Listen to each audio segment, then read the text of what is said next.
রাসূলুল্লাহ সাল্লাল্লাহু আলাইহি সাল্লামের ফরজ পর্যায়ের এক সুন্নত আদর্শের ফরজ অংশ একটা। রাসূলুল্লাহ সাল্লাম ইলম তলব করা, ইলম অন্বেষণ করা সবার উপর ফরজ করেছেন, ঠিক কিনা? তালাবুল ইলমি ফরিদাতুন আলা কুল্লি মুসলিম। প্রধান উপদেষ্টা থেকে নিয়ে, রাষ্ট্রপতি থেকে নিয়ে, প্রধানমন্ত্রী থেকে নিয়ে একবারে মেম্বার পর্যন্ত যত শ্রেণীর মানুষ, শাসক আর শাসিত, পুরুষ মহিলা, শ্রমিক মালিক, এরকম সমাজে যত শ্রেণীর মানুষ আছে, যত ওহদা এবং কি বলে আপনার এই যত পদ পদবীর সাথে যুক্ত যত মানুষ, সবার উপর ফরজ ইলম শিখা ফরজ। এই রাজনৈতিক দল করছে না? কত দল? ইসলামী রাজনীতি যেটা রাসূলুল্লাহ সাল্লাল্লাহু আলাইহি ওয়াসাল্লামের আদর্শের মধ্যে যে রাজনীতি, সেই রাজনীতিতে এত দল আছে কিনা সেটা শিখেন। ফরজ ইলম শিখলে জানবেন যে এক দল রাষ্ট্র চালাবে আর সবাই বিরোধী দল থাকবে। এই দলীয় রাজনীতি, এই রাজনীতি ইসলামের শিক্ষা নবী করিম সাল্লাল্লাহু আলাইহি ওয়াসাল্লাম আদর্শের মধ্যে নাই। আচ্ছা, এখন দল করবে তো করো, তো প্রথম কথা তো রাসূলুল্লাহর সিরত পড়ো। যত রাজনৈতিক দল আছে, দলের একবারই দলের কি হয়, প্রেসিডেন্ট নাকি চেয়ারম্যান, সভাপতি থেকে নিয়ে একবারই ওই দলের যে সাধারণ কর্মী, সবার উপর রাসূলুল্লাহ সাল্লাল্লাহু আলাইহি ওয়াসাল্লামের সিরত পড়া ফরজ। রাসূলুল্লাহ সাল্লাল্লাহু আলাইহি ওয়াসাল্লামের সিরত পড়া ফরজ। খোলাফায়ে রাশিদিনের সিরত পড়তে হবে, কোরআন সুন্নাহ পড়তে হবে, ইসলামী শরীয়ত পড়তে হবে, হালাল হারাম জায়েজ না জায়েজের মাসালাগুলো জানতে হবে। মুসলমানদের দেশ পরিচালনা করবে তো আবু বকর সিদ্দিক রাদিয়াল্লাহু তাআলার সিরত পড়বে না? মুসলমানের দেশ পরিচালনা করবে ওমর রাদিয়াল্লাহু তাআলার সিরত পড়বে না? সুন্নতের বিষয় এসব চর্চা করা, এটা সিরাতুন নবীর মাহফিল, এটা মিলাদুন নবীর মাহফিল। বুঝতে পেরেছেন? নিজের একবারই রোগ যেখানে যেখানে রোগ, যেখানে ব্যাধি, মূল ব্যাধি, সেখানে হাত না রেখে বাইরে বাইরে ঘুরতে থাকবেন আর সুন্নতার মহব্বত কথা বলবেন। এইভাবে সুন্নতের অনুসরণ হবে না। তো উম্মতের কি দায়িত্ব এই বিষয়? উম্মতের কি করণীয়?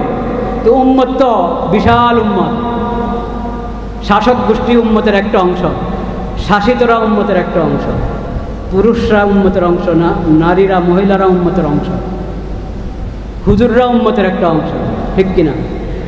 যত শ্রেণীর মানুষ সবাই উম্মতের অংশ। ইমাম সাহেবরা, খতিব সাহেবরা, ওলামা মাশায়েখ সবাই তো উম্মতের অংশ। সবার দায়িত্ব আছে। সবার কি আছে? দায়িত্ব আছে। সুন্নত অনুসরণের ক্ষেত্রে শাসকদের দায়িত্ব, শাসকদের দায়িত্ব, প্রত্যেক শাসকের সবাই, সব সদস্য, শাসক গোষ্ঠীর সবাই নবী করিম সাল্লাল্লাহু আলাইহি ওয়াসাল্লামের শিক্ষা এবং আদর্শ জানবে, পুরা মুকাম্মাল, পূর্ণ আপনার মানব জীবনের একবারে ব্যক্তি জীবন থেকে নিয়ে রাষ্ট্রীয় জীবন, পররাষ্ট্র জীবন, সব অঙ্গনে রাসূলুল্লাহ সাল্লাল্লাহু আলাইহি ওয়াসাল্লামের শিক্ষা এবং আদর্শ ওটা শিখবে শাসকরা। শিখে ওটার উপরে প্রথমে ঈমান আনবে। ঈমান তো আনতে হবে মুসলিম হতে হলে। পালন করার সৎ সাহস থাকুক আর না থাকুক, নিজের দেশে বাস্তবায়ন করার সৎ সাহস অর্জন করা পর্যন্ত কমপক্ষে এতটুকু সৎ সাহস তো লাগবে যে আগে নিজের ঈমান ঠিক করি। তাদের দায়িত্ব এটা। প্রথমে শিখে নিজের ঈমান ঠিক করো। দ্বিতীয়ত, যেদূর পারো আস্তে আস্তে বাস্তবায়ন করতে থাকো। সৎ সাহসের পরিচয় দাও, আস্তে আস্তে বাস্তবায়ন করতে থাকো। এবং তোমার শাসিত পুরো ভূখণ্ডের মধ্যে সুন্নতের চর্চা করো। ফরজ ইলম যাতে সবাই শিখে সেই ব্যবস্থা করো। প্রতিটা স্কুল, হাই স্কুল, যত শ্রেণীর পড়া আছে, কলেজ, ভার্সিটি, সব জায়গায় ধর্মশিক্ষা, ধর্মীয় শিক্ষা, এটাই তো নবীর আদর্শ। ধর্মীয় শিক্ষাটাই তো নবীর আদর্শ। নবীর মাধ্যমে আল্লাহর পক্ষ থেকে কোরআন পেয়েছি, কোরআন সহি শুদ্ধ করে পড়া শিখা এটাই যদি স্কুল কলেজে বাধ্যতামূলক না হয়, তাহলে কেন দিয়েছেন আমাকে এই বিষয়বস্তু? আজকে উম্মতের দায়িত্ব। হয়তো ধারণা করা হয়েছে যে উম্মত তো খালি আমরা পাবলিকরা, শাসকরা উম্মত না, নাকি শাসকরা উম্মত না? সব জায়গায় নবী করিম সাল্লাল্লাহু আলাইহি ওয়াসাল্লামের আদর্শ, তার শিক্ষা, তার সুন্নাহ, তার শরীয়তকে, এটা শিক্ষাকে বাধ্যতামূলক করা হলো। তাহলে অক্ষরের স্বাক্ষর শিখিয়ে দিলে হবে? স্বাক্ষরের সঙ্গে কালিমা শিখাতে হবে, কোরআন সহিহ তেলাওয়াত শিখাতে হবে, ইসলামী আকীদাগুলো শিখাতে হবে, হালাল হারাম বুঝাইতে হবে, জানাইতে হবে। এটা শাসকদের দায়িত্ব।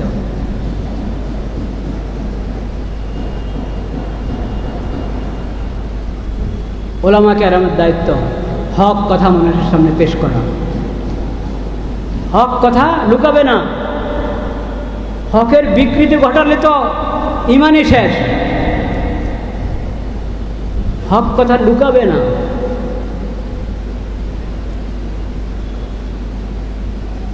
তালিমের মাধ্যমে, দাওয়াতের মাধ্যমে, বয়ানের মাধ্যমে, লেখনের মাধ্যমে দ্বীনকে প্রচার করা।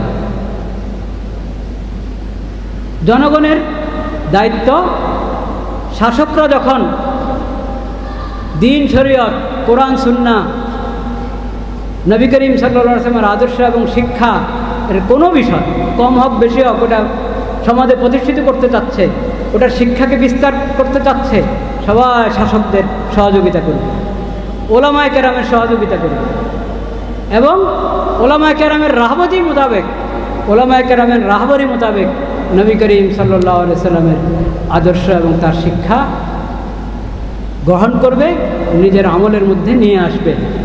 নবী করিম সাল্লাল্লাহু আলাইহি ওয়াসাল্লামের আমাদের উপরে অনেক হক, অনেক হক। একটা হক হলো দুরূদ পাঠ করা। কি করা? দুরূদ পাঠ করা। আল্লাহ তাআলা সেই তৌফিক আমাদেরকে দান করেন। সুন্নতের অনুসরণ এবং দুরূদের আমলকে ওজিফা হিসাবে সকাল সন্ধ্যা দুরূদ পাঠ করার আল্লাহ তৌফিক দান করেন। আলহামদুলিল্লাহ নাহমাদুহু ওয়া নাস্তাঈনুহু ওয়া নাস্তাগফিরুহু ওয়া নু'মিনু বিহি ওয়া নাতাওয়াক্কালু আলাইহি ওয়া নাউযু বিল্লাহি মিন শুরুরি আনফুসিনা ওয়া মিন সাইয়্যিআতি আ'মালিনা মান ইয়াহদিহিল্লাহু ফালা মুদিল্লা লাহু ওয়া মান ইউদ্লিল ফালা হাদিয়া লাহু وأشهد أن لا إله إلا الله وحده لا شريك له وأشهد أن محمدا عبده ورسوله اللهم صل على سيدنا ومولانا محمد النبي الأمي وعلى آله وصحبه وسلم تسليما اللهم اجعل صلواتك ورحمتك وبركاتك على سيد المرسلين وإمام المتقين وخاتم النبيين محمد عبدك ورسولك إمام الخير وقائد الخير ورسول الرحمة اللهم ابعثه مقاما محمودا يغبطه به الأولون والآخرون اللهم صل على محمد وعلى آل محمد كما صليت على إبراهيم وعلى آل إبراهيم إنك حميد مجيد اللهم بارك على محمد وعلى آل محمد كما باركت على إبراهيم وعلى آل إبراهيم إنك حميد مجيد أما بعد فأعوذ بالله من الشيطان الرجيم بسم الله الرحمن الرحيم يا أيها الذين آمنوا اتقوا الله وقولوا قولا سديدا يصلح لكم أعمالكم ويغفر لكم ذنوبكم ومن يطع الله ورسوله فقد فاز فوزا عظيما صدق الله مولانا العظيم وصدق رسوله النبي الكريم ونحن على ذلك من الشاهدين والشاكرين والحمد لله رب العالمين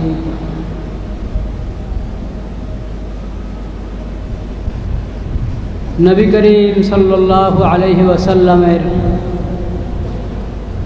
পবিত্র সিরাতের এই মাহফিলে শরীক হতে পেরে আল্লাহ রাব্বুল আলামিনের শুকর আদায় করছি আলহামদুলিল্লাহ।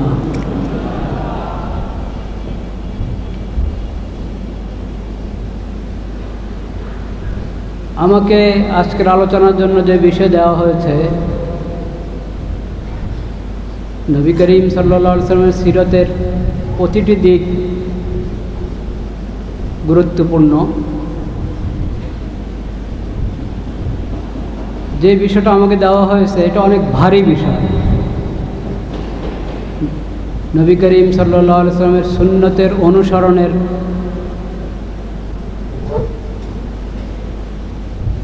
নবী করিম সাল্লাল্লাহু আলাইহি ওয়াসাল্লামের সুন্নতের অনুসরণ আবশ্যকতা এই বিষয়টা বলার জন্য এবং এই ব্যাপারে উম্মতের কি দায়িত্ব এটাও আলোচনা করতে হবে। প্রতিটা অংশেই অনেক ভারী, অনেক গুরুত্বপূর্ণ। আল্লাহ রাব্বুল আলামিন মেহেরবানি করে তৌফিক দেওয়ার মালিক। দোনো বিষয়ে এক দুটি কথা আরজ করার চেষ্টা করা হবে। ওমা তৌফিকি ইল্লা বিল্লাহ আলাইহি তাওয়াক্কালতু ওয়া ইলাইহি উনীব।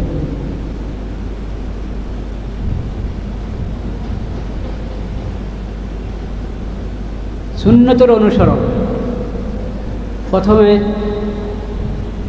এই শিরোনামের অর্থ বুঝতে হবে, মর্ম কিতা বুঝতে হবে। সুন্নত কাকে বলে? সুন্নতের অনুসরণের আগে যে কথাটা বুঝতে হবে সেটা হলো সুন্নতের অনুসরণ নির্ভর করে ঈমান এবং আকীদার উপর।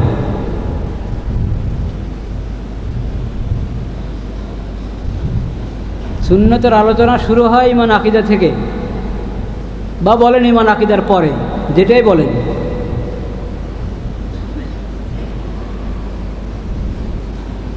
ঈমান এনে ইসলাম গ্রহণ করে মুসলিম হলে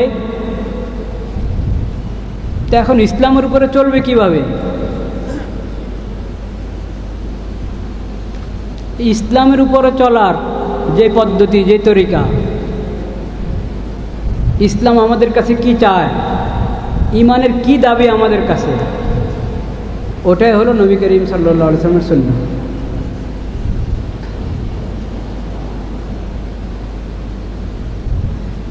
তাহলে এক নম্বরে ঈমান আকীদা ঠিক করতে হবে।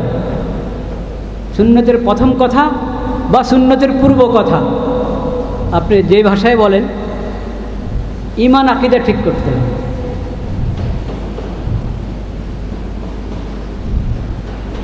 আমানতু বিল্লাহ ওয়া মালাইকাতিহি ওয়া কুতুবিহি ওয়া রুসুলিহি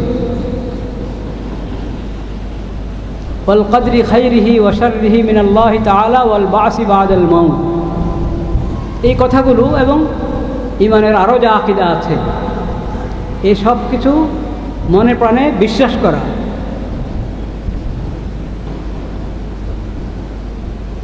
আল্লাহর দ্বীন কবুল করা, আল্লাহর দেওয়া শরীয়ত কবুল করা।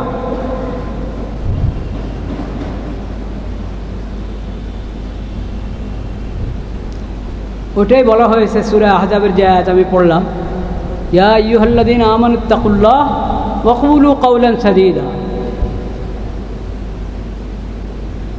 হে ঈমানদার, হে ঈমানদারগণ, যারা ঈমান এনেছ, ইত্তাকুল্লাহ, তাকওয়া অবলম্বন করো, আল্লাহকে ভয় করো, তাকওয়া অবলম্বন করো। ওয়াকুলু কওলান সাদীদা, সঠিক কথা বলো।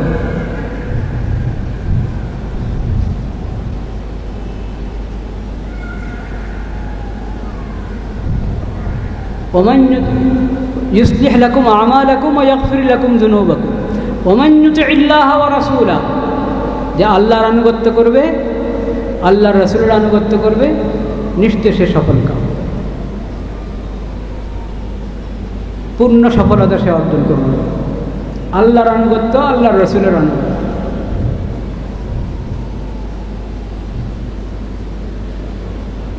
সুন্নতের অনুসরণের পূর্ব কথা বা প্রথম কথাই হলো ঈমান আনা, ইসলাম ধর্ম গ্রহণ করা,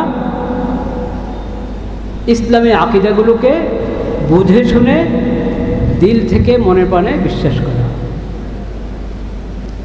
আকীদার মধ্যে কোনো আকীদার ব্যাপারে কোনো ধরনের শৈথিল্য গ্রহণযোগ্য নয়।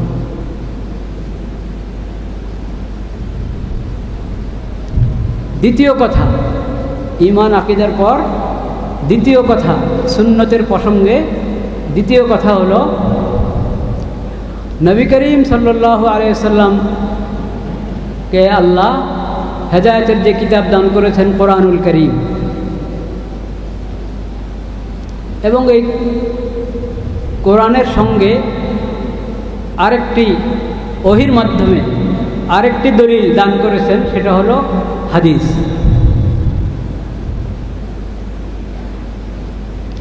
এই কোরআন সুন্নাহর মাধ্যমে, কোরআন হাদিসের মাধ্যমে রাসূল করিম সাল্লাল্লাহু আলাইহি সাল্লামকে আল্লাহ তাআলা শরীয়ত দান করেছেন, যেটাকে বলা হয় ইসলামী শরীয়ত। সূরা জাসিয়ার মধ্যে আল্লাহ তাআলা বলেছেন, সুম্মা জাআলনাকা আলা শরীআতিন মিনাল আমরি ফাত্তাবি'হা।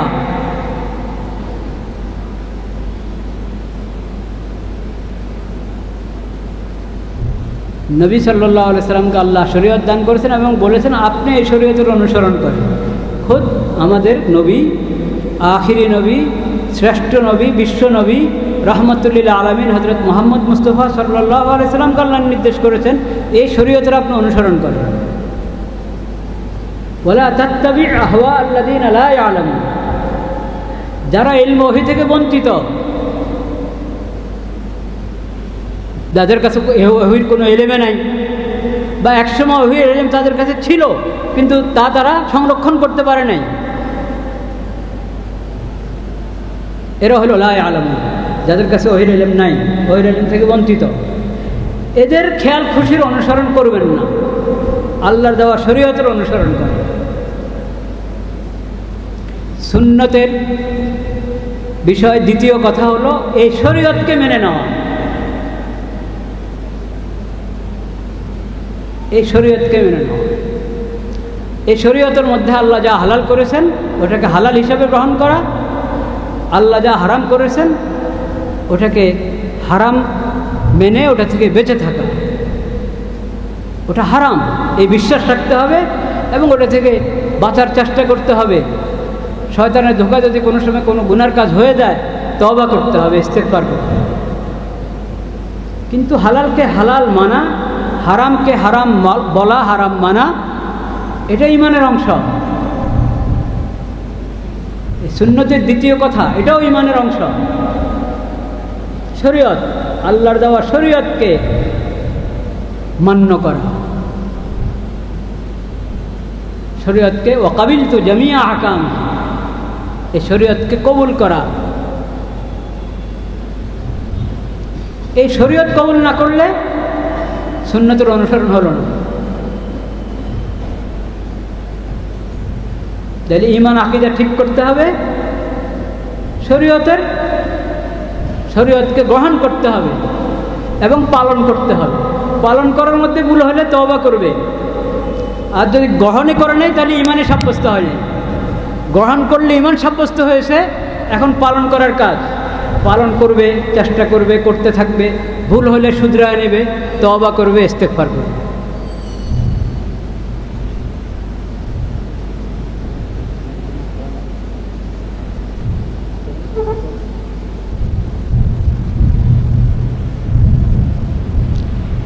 এই শরীয়তের অনুসরণের নামে হলো নবী করিম সাল্লাল্লাহু আলাইহি ওয়াসাল্লামের সুন্নতের অনুসরণ।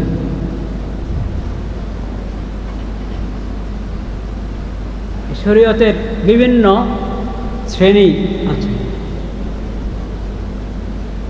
মানব জীবনের যতগুলো অঙ্গন, প্রত্যেক অঙ্গনেই শরীয়তের বিধান আছে। হালাল হারাম জায়েজ না জায়েজের বিধান আছে। এমনকি ছোট থেকে ছোট বিষয়ও আদব কায়দা নিয়ম উত্তম অনুত্তম শিখিয়েছেন নবী করিম সাল্লাল্লাহু আলাইহি ওয়াসাল্লাম। সেটাও শরীয়তের একটা বিভাগ, একটা ভাগ।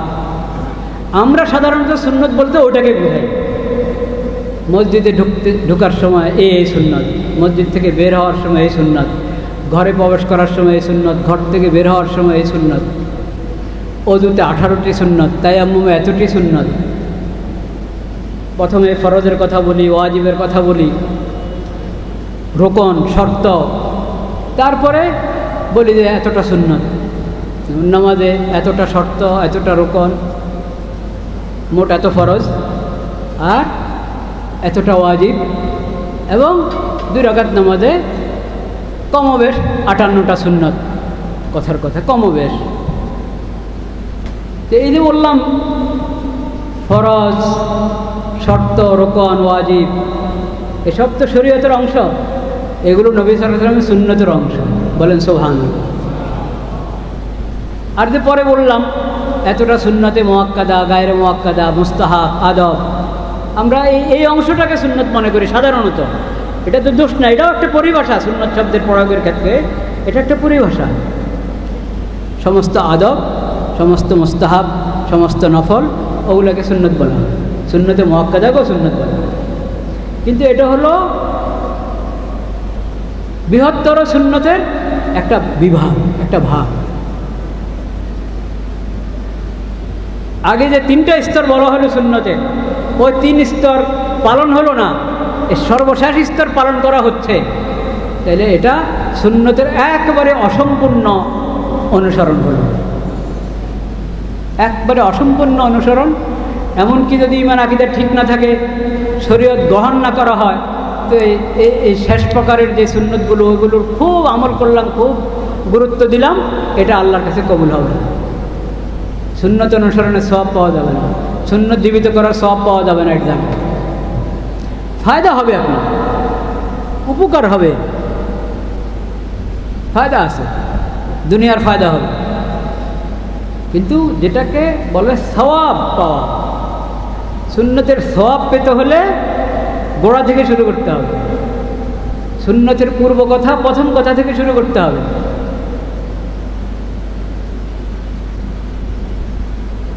এটা একটা বিষয়। আশা করি কথাটা স্পষ্ট হয়েছে, আশা করি স্পষ্ট হয়েছে না? আরেকটু স্পষ্ট হওয়ার জন্য একটা উদাহরণ পেশ করি।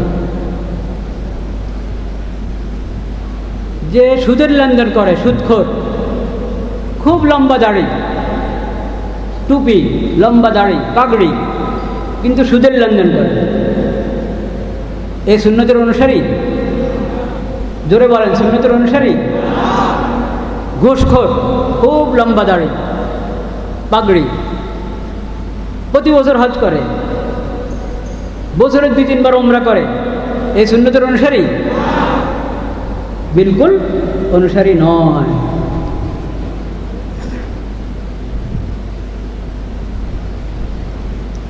আকীদার ঠিক নাই, আকীদার ঠিক নাই।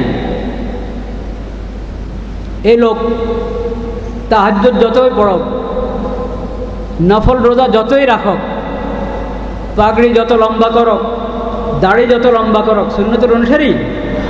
কখনো সুন্নতের অনুসারী।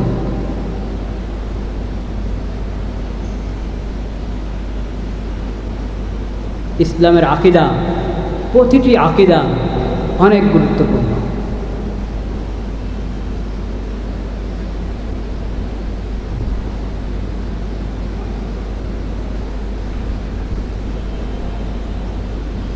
এক ভদ্রলোক আমাকে বুয়েট কেন্দ্রীয় মসজিদে, অনেক বছর আগের কথা, বুয়েট কেন্দ্রীয় মসজিদে আমাকে জিজ্ঞেস করেছিলেন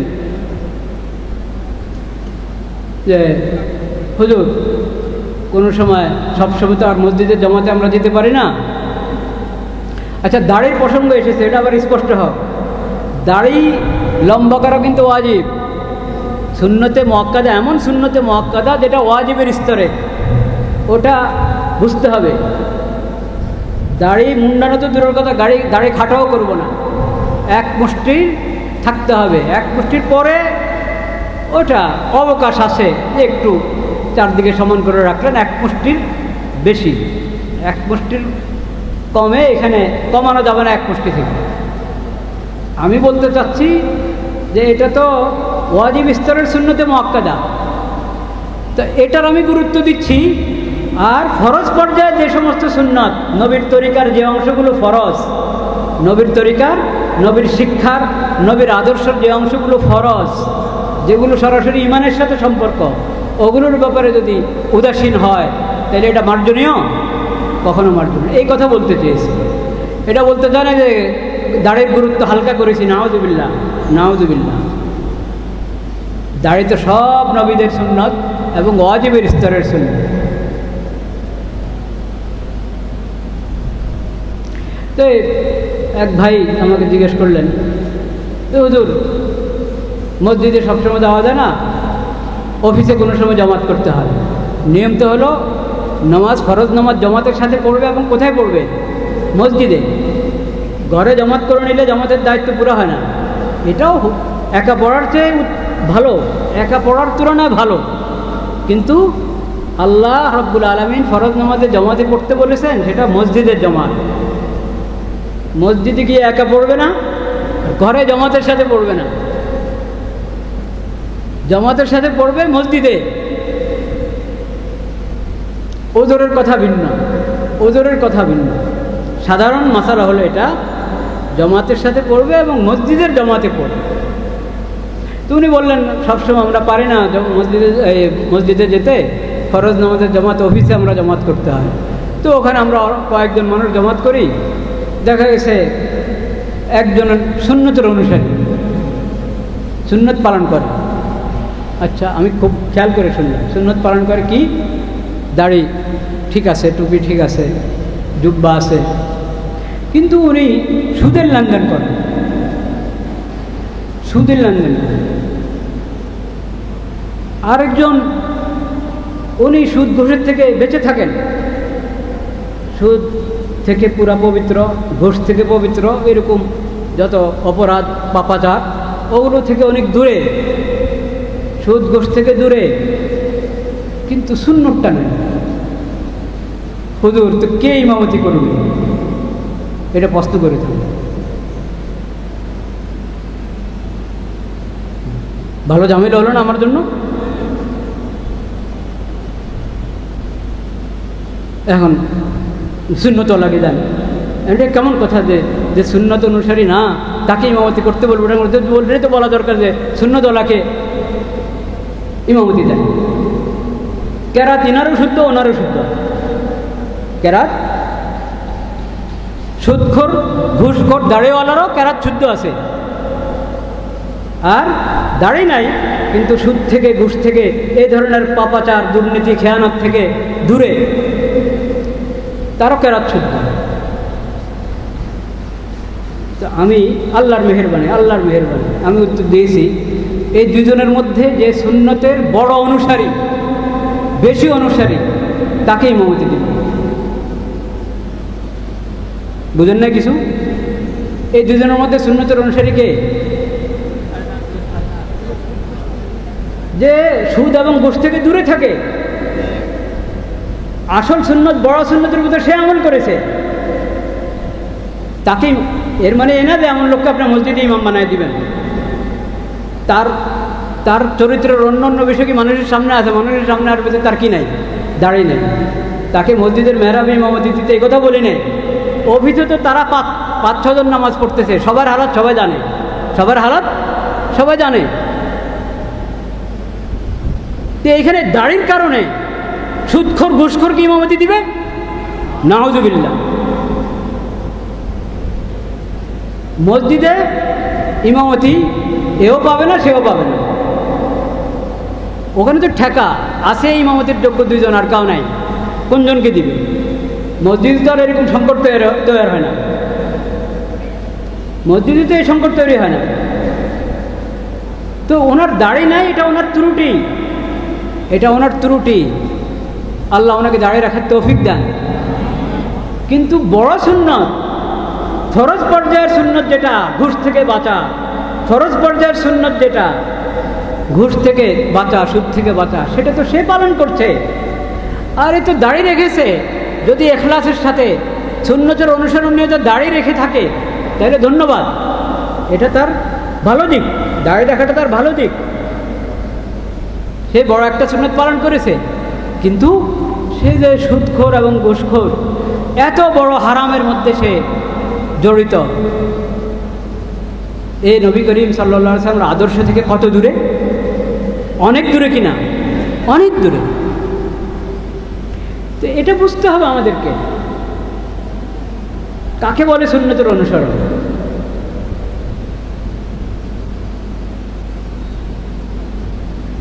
ঈমান আকীদা ঠিক করো, আল্লাহ যা ফরজ করেছেন পালন করো, আল্লাহ যা হারাম করেছেন ওটা থেকে বেঁচে থাকো। নবী করিম সাল্লাল্লাহু আলাইহি ওয়াসাল্লামের আদর্শ তো এটাই। নবী করিম সাল্লাল্লাহু আলাইহি ওয়াসাল্লামের আদর্শের মধ্যে সবচেয়ে বড় গুরুত্ব ঈমান আকীদা। এরপরে সব ফরজ আদায় করা, সমস্ত হারাম থেকে দূরে থাকা, গুনাহ থেকে বেঁচে থাকা, এটা তো নবী করিম সাল্লাল্লাহু আলাইহি ওয়াসাল্লামের আদর্শের একবারে শীর্ষে।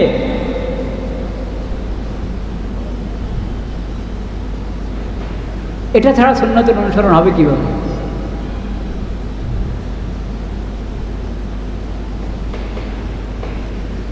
লা ইলাহা ইল্লাল্লাহ। দ্বিতীয় কথা, তিনটা কথা বলবো ইনশাআল্লাহ, আল্লাহ তৌফিক দিলে। এক কথা হয়েছে, এরপরে দ্বিতীয় কথা, তারপরে তৃতীয় কথা। যদি তৃতীয় কথা তো উম্মত সম্পর্কে, উম্মতের কার কি দায়িত্ব নাকি? লা ইলাহা ইল্লাল্লাহ, লা ইলাহা ইল্লাল্লাহ।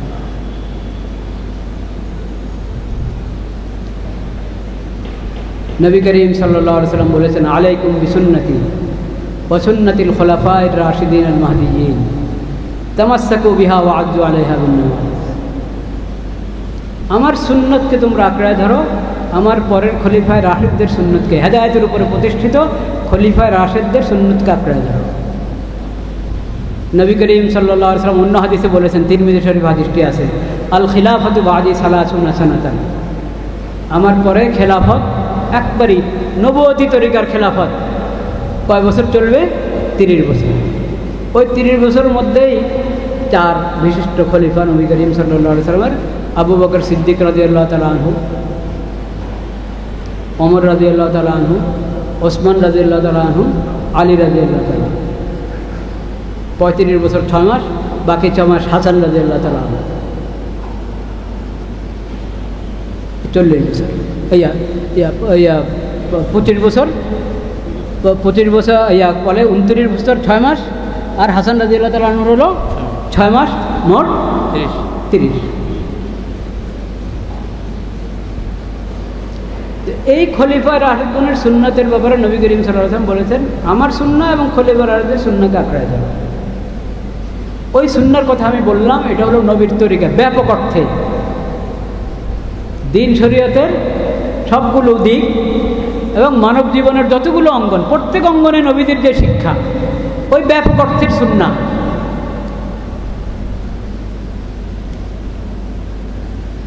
তাহলে শিরিক ছাড়তে হবে, তাওহীদ গ্রহণ করতে হবে, প্রথম সবক, ঠিক? হ্যাঁ। এবং শরীয়ত গ্রহণ করতে হবে, শরীয়তের বাইরে সকল ইজম, সকল মতবাদ, সকল মন্ত্র তন্ত্র ত্যাগ করতে হবে, শরীয়ত গ্রহণ করতে হবে সব অঙ্গনে, আকীদার অঙ্গনে, ইবাদতের অঙ্গনে, লেনদেন, কামাই রোজগার, কিভাবে কামাই করবে, কিভাবে ব্যয় করবে, সেই অঙ্গনে, এবং রাজনীতির অঙ্গনে, সামাজিক শিষ্টাচার, চাল চলন, উঠা বসা, আচরণ উচ্চারণ, এই বিষয়, কার কি হক এই বিষয়, এবং অন্তরের জগৎ, এসব বিষয় নবী করিম সাল্লাল্লাহু আলাইহি ওয়াসাল্লামের শিক্ষা যেটা সেটা গ্রহণ করবে, এর বিপরীত যত মতবাদ, যত মতাদর্শ, যত রাস্তা, যত পথ, ও সবগুলো থেকে বেঁচে থাকবে। এটা হলো সুন্নত অনুসরণের দ্বিতীয় কথা। ওটাকেই বলেছি আগে, বললাম না শরীয়ত অনুসরণ, শরীয়ত গ্রহণ, এটাই সেটা প্রত্যেক অঙ্গনে, প্রত্যেক অঙ্গনে। নবী করিম সাল্লাল্লাহু আলাইহি ওয়াসাল্লামের শিক্ষাকে নাও, সব মতাদর্শকে ত্যাগ করো। নবী করিম সাল্লাল্লাহু আলাইহি ওয়াসাল্লাম সুন্নতকে নাও, বেদাত ত্যাগ করো। জাহিলিয়তের যত রীতিনীতি সব ত্যাগ করো, চাই পুরানো জাহিলিয়ত হোক, চাই নতুন জাহিলিয়ত হোক। জাহিলিয়তের সকল রীতিনীতি ছেড়ে নবী করিম সাল্লাল্লাহু আলাইহি ওয়াসাল্লামের যে শিক্ষা এবং আদর্শ, তার দেখানো সিরাতে মুস্তাকিমকে গ্রহণ করো, এটা সুন্নতের অনুসরণ। এগুলোর পরে না আসবে আদবের কথা। আদবের কথা তো একবারই এগুলোর মধ্যে একটা অধ্যায় মাত্র, বুনিয়াদ, যেটা বুনিয়াদ বাদ দিয়ে ও শেষ অধ্যায়ের শেষ অংশ গ্রহণ করে এই কথা ভাবা যে আমি সুন্নতের অনুসরণ করছি, এটা ভুল, এটা ভুল।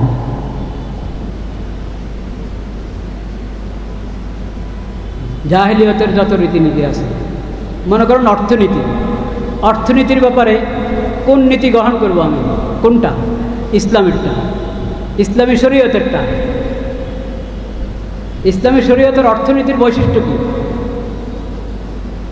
ইসলামী শরীয়তের অর্থনীতি ওটা কি সমাজতন্ত্র? ওটা কি পুঁজিবাদ? হ্যাঁ, ওটা কি সুদ নির্ভর?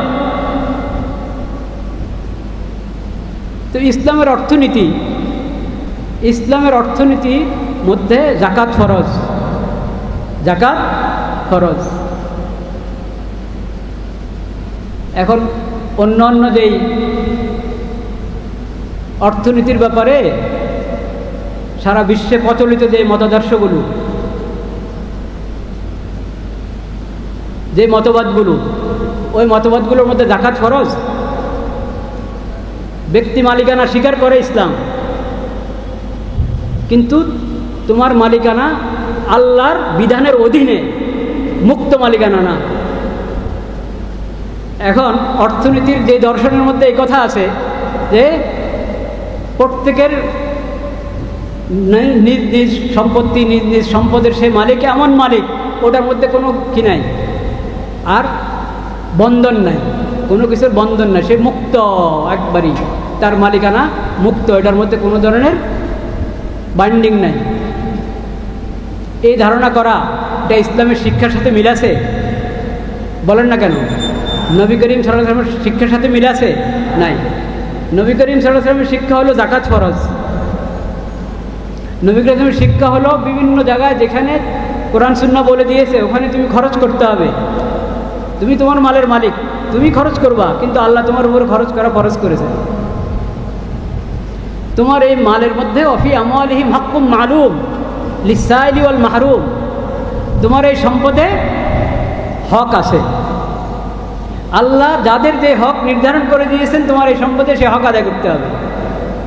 পুঁজিবাদী কথা মানে?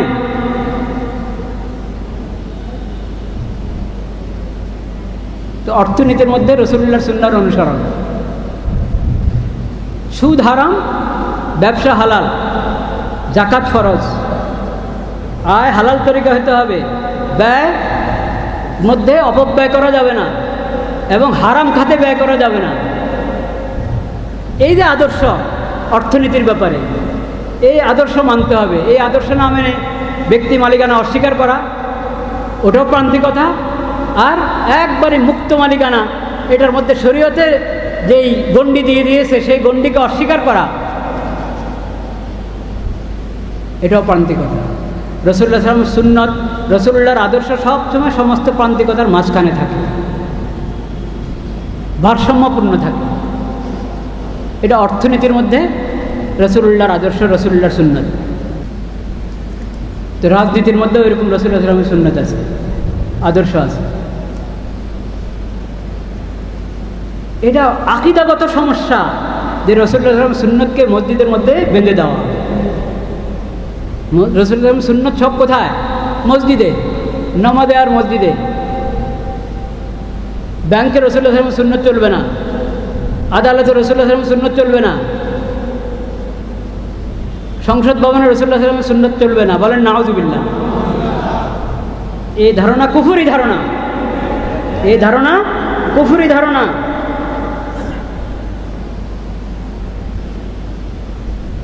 সেকুলারিজম, সেকুলারিজম যে অর্থে পশ্চিমাদের যে পরিভাষা সেকুলারিজমের ব্যাপারে, সেকুলারিজম এটা কুফরি বিশ্বাস, কুফরি এটা মতবাদ।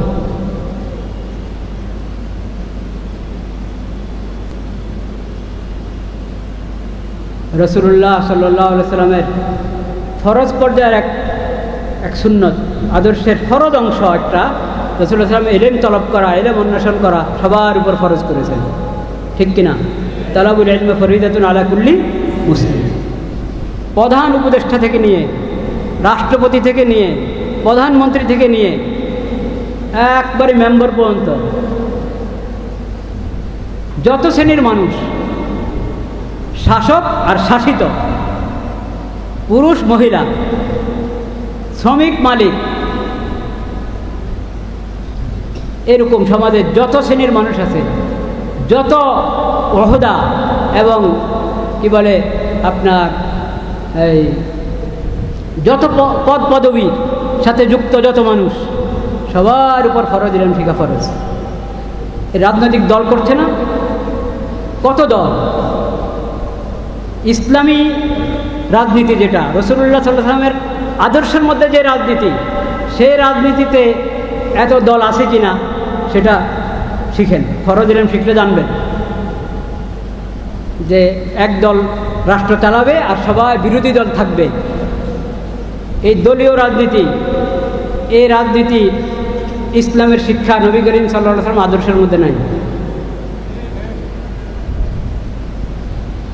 আচ্ছা, এখন দল করবে তো করো, তো প্রথম কথা তো রাসূলুল্লাহর সিরত পড়ো। যত রাজনৈতিক দল আছে, দলের একবারই, দলের কি হয়, প্রেসিডেন্ট নাকি চেয়ারম্যান, সভাপতি থেকে নিয়ে একবারই ওই দলের যে সাধারণ কর্মী, সবার উপর রাসূলুল্লাহ সাল্লাল্লাহু আলাইহি ওয়াসাল্লামের সিরত পড়া ফরজ। রাসূলুল্লাহ সাল্লাল্লাহু আলাইহি ওয়াসাল্লামের সিরত পড়া ফরজ। খোলাফায়ে রাশিদিনের সিরত পড়তে হবে, কোরআন সুন্নাহ পড়তে হবে, ইসলামী শরীয়ত পড়তে হবে, হালাল হারাম জায়েজ না জায়েজের মাসালাগুলো জানতে হবে। মুসলমানদের দেশ পরিচালনা করবে তো আবু বকর সিদ্দিক রাদিয়াল্লাহু তাআলা সিরত পড়বে না? মুসলমানের দেশ পরিচালনা করবে ওমর রাদিয়াল্লাহু তাআলা সিরত পড়বে না? সুন্নতের বিষয় এসব চর্চা করা, এটা সিরাতুন নবীর মাহফিল, এটা মিলাদুন নবীর মাহফিল।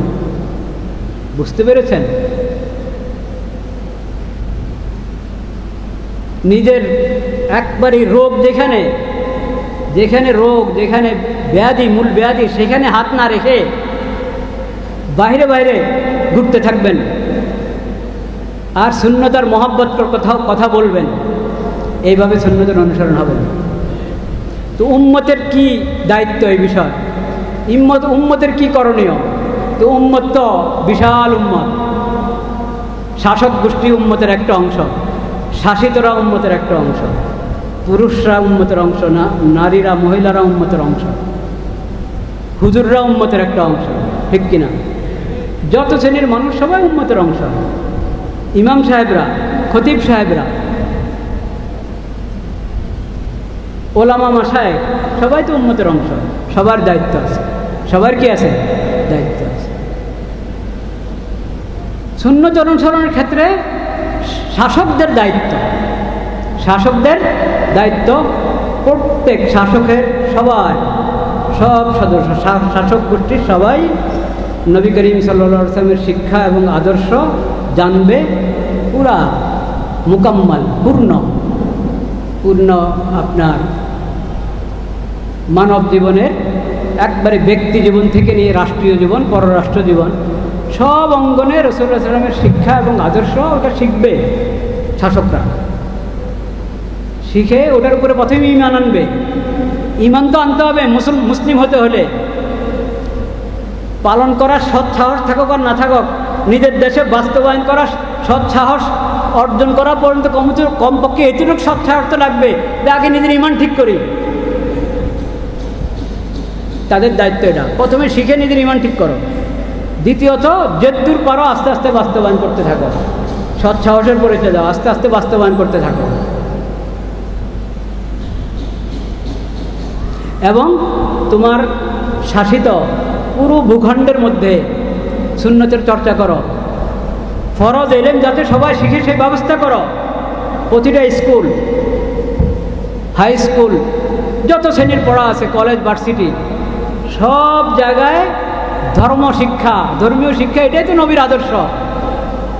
ধর্মীয় শিক্ষাটাই তো নবীর আদর্শ। নবীর মাধ্যমে আল্লাহর পক্ষ থেকে কোরআন পেয়েছি, কোরআন সহি শুদ্ধ করে পড়া শিখা, এটাই যদি স্কুল কলেজে বাধ্যতামূলক না হয়, তাহলে কেন দিয়েছেন আমাকে এই বিষয়বস্তু? আজকে উম্মতের দায়িত্ব। হয়তো ধারণা করা হয়েছে যে উম্মত তো খালি আমরা পাবলিকরা, শাসকরা উম্মত না, নাকি? শাসকরা উম্মত না? সব জায়গায় নবী করিম সাল্লাল্লাহু আলাইহি ওয়াসাল্লামের আদর্শ, তার শিক্ষা, তার সুন্নাহ, তার শরীয়তকে, এটা শিক্ষাকে বাধ্যতামূলক করা হয়। তাহলে অক্ষরের স্বাক্ষর শিখিয়ে দিলে হবে? স্বাক্ষরের সঙ্গে কালিমা শিখাতে হবে, কোরআন সহিহ তেলাওয়াত শিখাতে হবে, ইসলামী আকীদাগুলো শিখাতে হবে, হালাল হারাম বুঝাইতে হবে, জানাইতে হবে। এটা শাসকদের দায়িত্ব।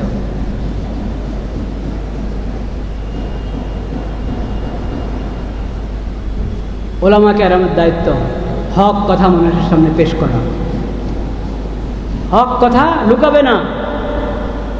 হকের বিকৃতি ঘটালে তো ইমানই শেষ। হক কথা লুকাবে না।